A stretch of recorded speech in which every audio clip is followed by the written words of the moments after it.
السلام علیکم۔ شفق YouTube channel کے ساتھ میں ہوں آپ کی ہوسٹ مہرما۔ نیلی حویلی پارٹ 16۔ چیختی چنگارتی غضبناک چمگادڑوں کی ہلچل نے درخت کو بری طرح جھنجھوڑ ڈالا تھا۔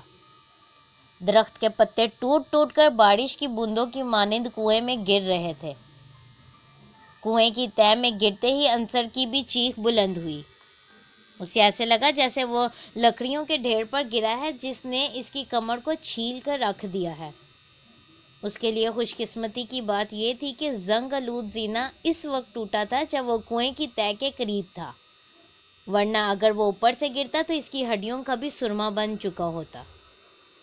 بہرحال آج کی رات اس کے لیے اس لحاظ سے بدقسمت ثابت ہوئی تھی کہ وہ دوسری بار پیٹھ کے بل زمین پر گرا تھا۔ پہلی بار جب وہ گرا تو کسی طرح برداشت کر گیا تھا، مگر اب کی ہاتھ سے صبر دامن چھوٹ گیا تھا، یعنی اب جو گرا تو اس کو بری طرح چوٹ لگی تھی۔ انصر کی کمر سے درد کے مارے ٹیسیں اٹھ رہی تھیں، اس لیے وہ ہولے ہولے کرا رہا تھا۔ ویران کو مکمل طور پر تاریکی میں ڈوبا ہوا تھا، اس کے گرنے سے ٹارچ کی روشنی بھی نہ جانے کہاں دفن ہو چکی تھی۔ ایک جانب وہ تکلیف سہنے پر مجبور تھا اور دوسری جانب تہہ سے اٹھنے والی ناقابل برداشت تعفن زدہ بو نے اس کا جینا محال کر دیا تھا۔ اذیت ناک بو سے بچنے کے لیے انصر نے وہیں لیٹے لیٹے جیب میں ہاتھ ڈال کر رومال نکالا اور ناک پر باندھ لیا۔ اس نے سے بدبو کی اذیت سے کچھ حد تک راحت نصیب ہوئی۔ حواس بحال کرنے کی خاطر اس نے لمبے لمبے سانس لیے اور کچھ دیر یوں ہی پڑا رہا۔ اس کا جسم بری طرح اینٹ رہا تھا۔ تھوڑی دیر بعد اسے محسوس ہوا جیسے اس کے جسم میں باریک باریک سی سوئیاں چبھ رہی ہیں۔ وہ گھبرا کر فوراً اٹھا اور اپنے آپ کو جھاڑنے لگا۔ اس کے اٹھتے ہی کنویں کی تہہ سے ہلکی ہلکی روشنی پھوٹ پڑی۔ اس نے تہہ میں پڑی لکڑیوں کو کھریدا تو نیچے سے اس کی ٹارچ برآمد ہو گئی جو اس کے گرنے سے اس کے نیچے آ کر دب گئی تھی۔ اس نے جلدی سے ٹارچ کو اٹھا کر دیکھا تو اس کے جسم میں سنسنی کی لہر دوڑ گئی۔ جسے وہ سوئیاں سمجھ رہا تھا وہ لاتعداد چھوٹی چھوٹی چونٹیاں تھیں جو اس کے جسم کے ساتھ چمٹی سے نوچ رہی تھیں۔ اس نے جلدی جلدی انہیں جھاڑا اور ٹارچ تھام کر اپنے ارد گرد کے ماحول کا جائزہ لیا تو اسے اپنے رگوں میں خون منجمد ہوتا محسوس ہوا۔ جنہیں وہ لکڑیاں سمجھ رہا تھا وہ لکڑیاں نہیں بلکہ ہڈیاں تھیں، وہ بھی انسانی ہڈیاں۔ انصر کا خون خشک ہو گیا۔ وہ ہڈیوں کے ڈھیر پر گرا تھا۔ کچھ انسانی کھوپڑیاں بھی ہڈیوں میں پڑی تھیں۔ اس کا جی متلانے لگا۔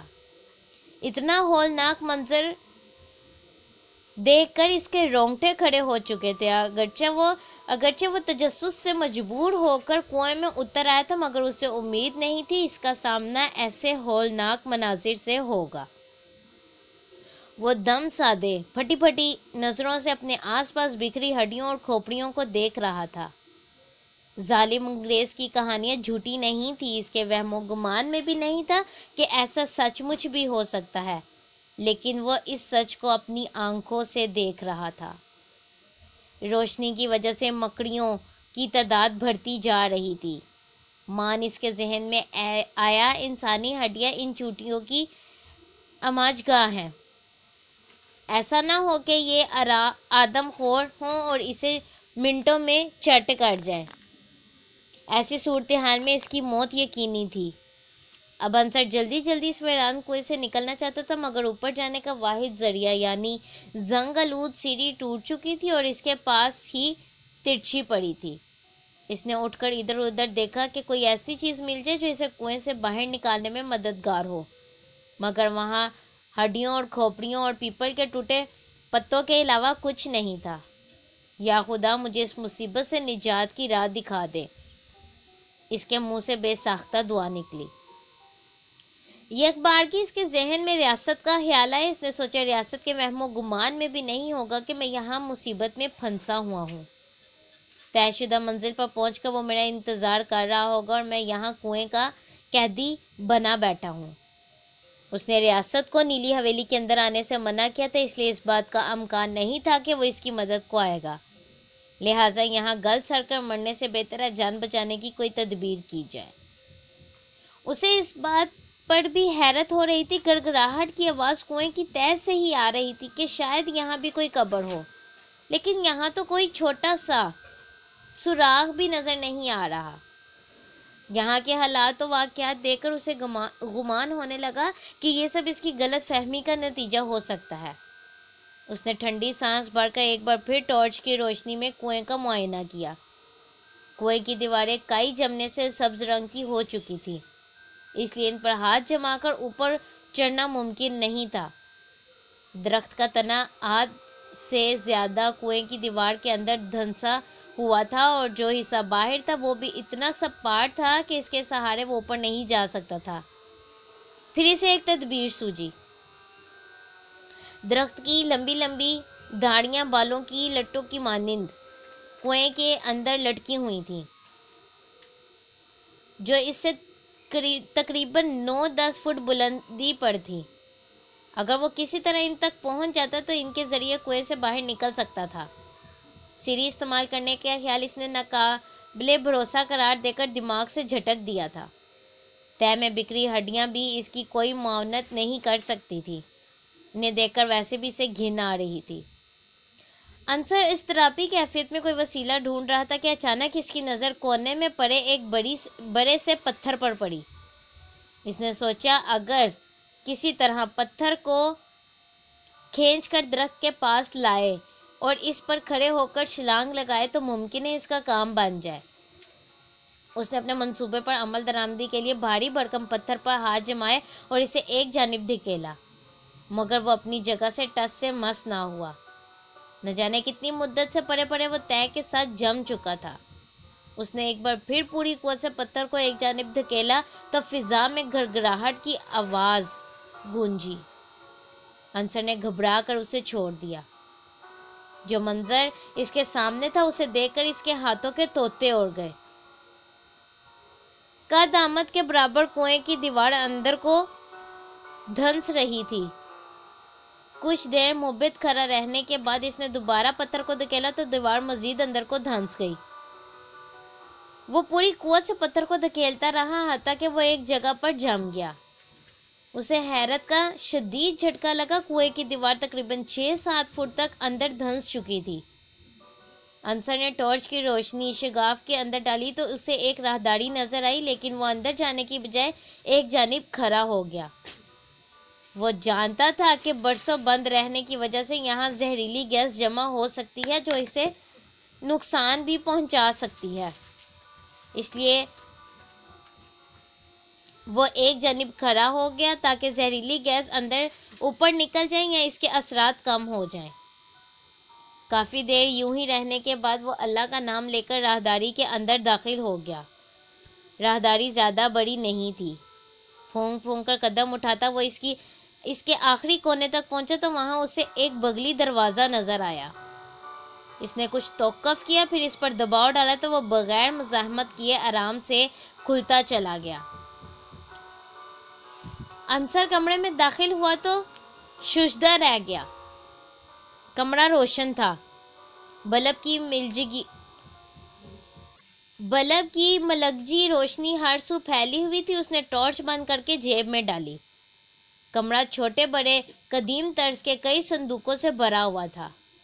ایک کونے میں خوبصورت نقش و نگار والا ایک تابوت رکھا ہوا تھا جس کے اوپر چھوٹی سی مرصع صندوقچی پڑی تھی۔ عنصر پہلے ہی کمرے میں روشنی دیکھ کر سوچ میں پڑا تھا، اوپر سے تابوت کی موجودگی نے اس کے تجسس کو مزید بڑھا دیا۔ وہ تابوت کے پاس گیا، اس کے اوپر پڑی صندوقچی کو کھولا تو اس میں پڑے ہیرے اور جواہرات کی چمک سے اس کی آنکھیں خیرہ ہو گئیں۔ صندوقچی بیش قیمت زیورات سے لبالب بھری ہوئی تھی۔ عنصر نے مزید ٹٹولا تو اسے محسوس ہوا صندوقچی کی تہہ میں کچھ اور بھی تھا۔ اس نے جواہرات ہٹا کر دیکھا تو سرخ رنگ کی ایک ڈائری نظر آئی جو اس نے احتیاط سے نکال لی۔ پرانے زمانے کی ڈائری تھی جس کے اوراق بھی بوسیدہ ہو چکے تھے۔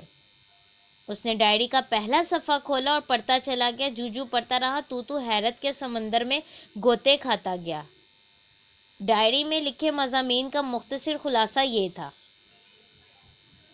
میرا نام جارج فرنانڈس ہے اور میں ایسٹ انڈیا کمپنی کا ملازم ہوں۔ مجھے یہ ٹاسک سونپا گیا ہے کہ میں ہندوستان کے اس علاقے میں کمپنی کی نمائندگی کروں۔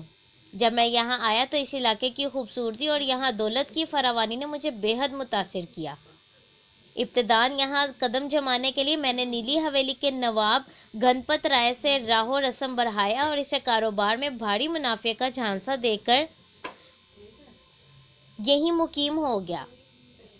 جلد ہی میں اس کے تمام کمزوریوں اور خامیوں سے واقف ہو گیا۔ اگلے قدم کے طور پر میں نے اس علاقے کے ساتھ ملحقہ ریاست کے فرما رواں نواب اشوک کمار سے ملاقات کی، جو گنپت رائے کا بدترین دشمن تھا۔ اشوک کمار کو بھاری دولت کا لالچ دے کر گنپت رائے پر حملہ کر کے حملے کے لیے اکسایا تو وہ بخوشی راضی ہو گیا۔ اپنے دشمن کو ملیا میٹ کرنے کے لیے وہ پہلے ہی پیچو تاپ کھا رہا تھا۔ میری مدد کی پیشکش سے گویا اس کی دلی مراد پوری ہو گئی، اوپر سے ڈھیر ساری دولت کا لالچ۔ اگلے چند ملاقاتوں میں نے اسے گنپت رائے کی تمام کمزوریوں سے آگاہ کیا اور حملے کی تاریخ اور مقام طے کر کے بقیہ منصوبہ بنایا۔ میرے اور اشوک کمار کے طے شدہ معاہدے کے مطابق اس نے حملے کے بعد دولت میں اپنا حصہ لے کر واپس چلے جانا تھا، جبکہ ریاست کی فرمانروائی میرے حصے میں آنا تھی۔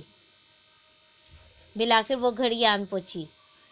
گھمسان کی لڑائی ہوئی۔ میری مدد کی بدولت اشوک کمار نے علاقہ فتح کر لیا اور حسب معاہدہ اپنا حصہ لے کر چلا گیا۔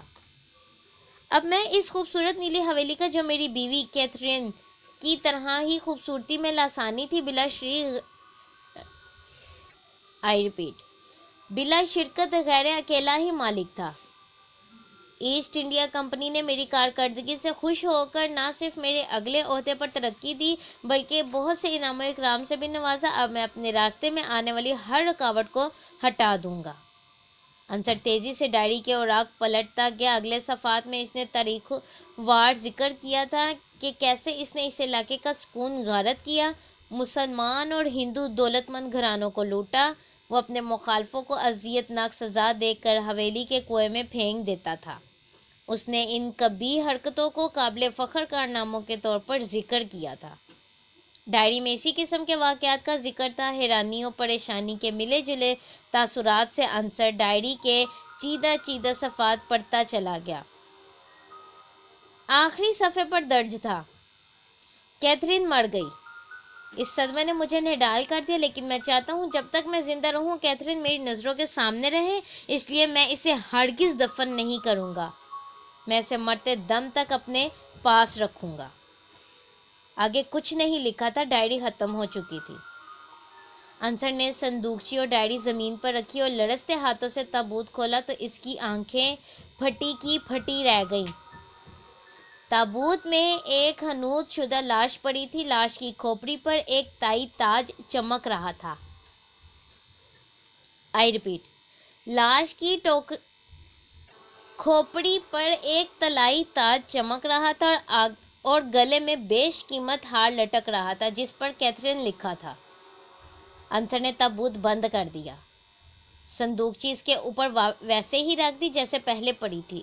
البتہ ڈائری اس نے اپنی پینٹ میں اڑیس لی تھی، جس نے اپنے سر کو دونوں ہاتھوں سے تھام لیا۔ یا خدا، یہ سب کیا ہو رہا ہے؟ ڈائری کو پینٹ میں رکھنے کے بعد اس نے سوچتے ہوئے اپنے ہاتھوں سے سر کو مسلا۔ اس کے منہ سے بے ساختہ نکلا تھا۔ اس بات پر اس کا پختہ ایمان تھا کہ یہ سب چیزیں ظاہر ہونے کا یقیناً کوئی نہ کوئی مقصد ہوگا، ورنہ یہ معاملات کبھی اس کے سامنے ظاہر نہ ہوتے۔ اس نے اسے قدرت کی مصلحت جانا اور واپسی کے لیے مڑا۔ ابھی اسے یہ فکر بھی دامن گیر تھی کہ وہ اوپر کیسے جائے گا، کیونکہ زنگ آلود سیڑھی ٹوٹ چکی تھی۔ دفعتاً اس کے ذہن میں خیال آیا کہ کنویں کی حالت دیکھ کر نہیں لگتا کہ اسے کوئی ادھر آنے کے لیے استعمال کرتا ہوگا۔ یقیناً اس کمرے میں آنے کا کوئی اور راستہ بھی ہوگا۔ اس نے بلب کی ملگجی روشنی میں کمرے کا طائرانہ جائزہ لیا۔ کمرے میں صرف ایک ہی دروازہ تھا جس سے وہ اندر آیا تھا۔ اس بات نے اس کی پریشانی میں اضافہ کر دیا۔ وہ اسی سوچ بچار میں گم تھا کہ کمرے میں تیز گڑگڑاہٹ کی آواز گونجنے لگی۔ کمرے کی وسطی دیوار متوازی سمت میں سرک رہی تھی۔ عنصر تیزی سے تابوت کے پیچھے گیا اور دم ساتھ کر اس کی آڑ میں لیٹ گیا۔ عنصر کے ساتھ کنویں میں کیا واقعہ پیش آیا اور وہاں پہ کون تھا جو عنصر کے علاوہ ان تمام رازوں سے واقف تھا، جاننے کے لیے شفق یوٹیوب چینل کو لائک اور سبسکرائب کرنا مت بھولیں۔ شکریہ۔